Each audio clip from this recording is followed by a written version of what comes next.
आप सभी संतवाणी चैनल के दर्शकों को आज बताते हुए अपार हर्ष हो रहा है कि माँ भगवती दुर्गा की उपासना क्यों करनी चाहिए। किन किन देवताओं ने माँ भगवती दुर्गा की उपासना की है। शास्त्रों में, पुराणों में, देवी पुराण में, दुर्गा सप्तशती में, भागवत आदि में किन दिव्य शक्तियों का वर्णन है। हर देवताओं ने समय समय पर माँ भगवती की उपासना करके ही संसार सागर का कल्याण किया, हम सबका कल्याण किया है। देवी पुराण में तो ऐसी दिव्य कथा आती है कि जब संसार में तीनों लोकों में त्राही त्राही मची हुई थी, जैसे हयग्रीव नामक राक्षस तीनों लोगों को भयभीत करके देवताओं को भी स्वर्ग से पलायित कर दिया, छोड़ने को मजबूर कर दिया। तब समस्त देवताओं ने विचार किया कि हमें इस संकट से कौन बचा सकता है। देवताओं भगवान नारायण, ब्रह्मा जी, भगवान शिव के पास यत्र तत्र सर्वत्र भ्रमण किया, लेकिन सबने हाथ उठा दिया कि मैं हयग्रीव नामक राक्षस से बचाने में असमर्थ हूं।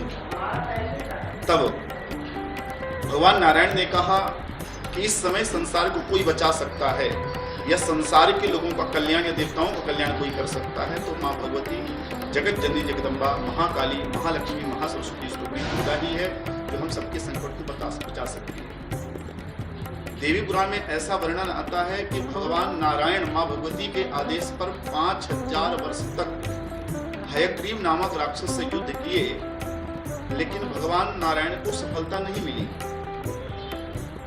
तब समस्त देवताओं ने पुनः माँ भगवती की उपासना की, और माँ भगवती की उपासना करके इस नवरात्रि के साधना, माँ भगवती की आराधना कभी भी की जा सकती है, लेकिन हर देवताओं का एक सुनिश्चित समय होता है। जिस समय पर माँ भगवती का आराधना की जाती है, उस माँ भगवती के समय को नवरात्रि हम सब कहते हैं।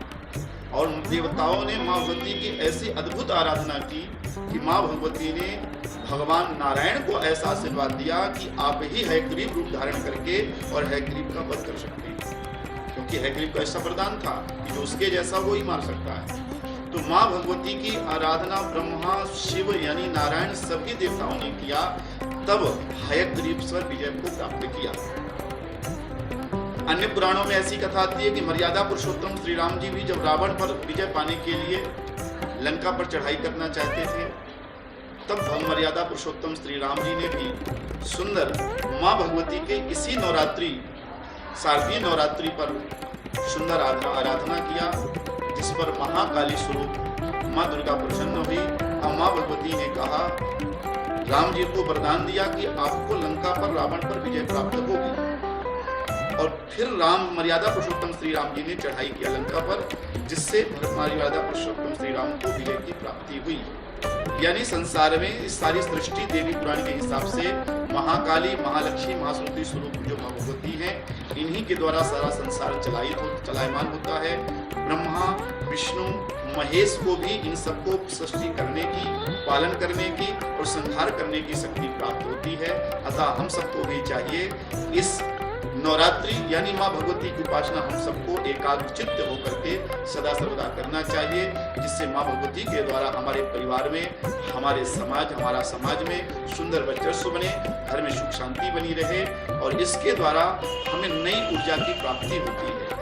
इसलिए माँ भगवती दुर्गा की उपासना घर घर में आज की जाती है और होनी भी चाहिए। जो लोग भी नहीं करते हैं, संतवाणी के माध्यम से हमारा निवेदन आप सबसे, आप सभी लोग माँ भगवती की आराधना, जो माँ भगवती 9 रूपों पर विराजमान है, प्रथमम शैलपुत्रीता, द्वितीयम ब्रह्मचारिणी आदि जो नाम माँ भगवती के हैं, इन सबका सुंदर दर्शन करके आराधना करें और माँ भगवती दुर्गा के बीज मंत्र का ज्यादा से ज्यादा जाप करें, जिससे हम सबको सिद्धि की प्राप्ति होती है। एक बार पुनः आप सबको बहुत बहुत धन्यवाद। सबको नवरात्रि की बहुत बहुत बधाई। धन्यवाद।